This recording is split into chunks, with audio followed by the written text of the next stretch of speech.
Welcome back to the weekly Stuff Roundup. Last week was a bit of a disappointment, and I was really looking forward to hitting today with a lot of positivity because this was a good episode. Unfortunately, before we can even talk about it, I do have to be the bearer of bad news. As of this week, Dragon Ball Super has 2 credited series directors, and it should be noted that the norm is 1. The last time this happened was episode 33, the beginning of the Universe 6 tournament. The original series director, Kimitoshi Chioka, was joined by Morio Hatano. This lasted until the Future Trunks arc started, and Chioka left Super, leaving Morio Hatano as the sole series director. And now, as of episode 68, Morio Hatano is now credited next to Kohei Hatano as series director, and while it's not guaranteed, it's likely that Morio Hatano will leave Super when the new arc begins. For those who don't know, the series director oversees the entire project. They coordinate the staff, make important creative decisions, and are essentially the top creative force behind the series. Morio Hatano is one of the most talented directors at Toei, and the success of the Future Trunks arc, at least from a production point of view, is very much in thanks to him. He even directed the wonderful episode 66 himself. The presumed replacement, Kohei Hatano, has directed some impressive episodes of Super, and he does have 16 years worth of experience in the industry. It's unclear whether he'll have the experience and know-how to tackle what is clearly a hellish series that obviously people don't want to work on. Super has 68 episodes and has gone through 3 series directors.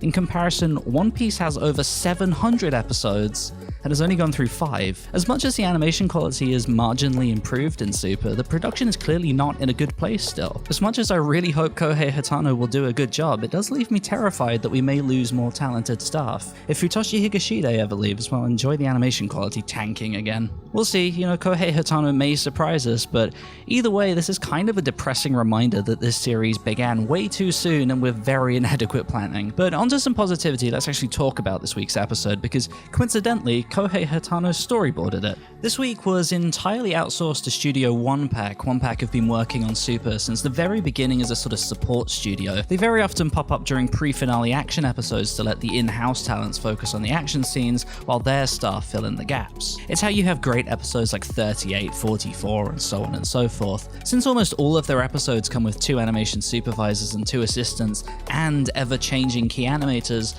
it's quite hard to identify a recurring art style. This is made even truer by in-house supervisors or a chief animation supervisor heavily correcting the work that comes in. And this week is really no exception. Even though this is almost 100% OnePack, the style that shines through the most is actually Miyako Tsuji's. Tsuji is one of the 2 chief animation supervisors on Super, and her input is always incredibly strong wherever she works. If you want a proper idea of her style, the current ending of Super was supervised by her, so it's very easy to recognize. It's quite soft and round during cheery scenes, but she's very good at throwing in angles during serious scenes to match the tone. I think what I loved most about this episode, though, is that for something that's essentially 20 minutes of people talking, there was a lot of physical comedy, a lot of animation in areas that very often is static or barely animated in episodes like these. Some of the highlights include Gohan landing on Pilaf and sending him flying underground. You have some nice smoke effects and the great expressions as he's falling through the earth. It's really nicely done. Another example is Kame Sennin blowing a lot of smoke out of his nose, and even something like Bulma getting out of her car is way more animated than you'd expect. There are a lot of examples like this scattered throughout the episode, and it's really nice to see. I guess the only other thing to point out animation-wise, even if their output is unknown, is that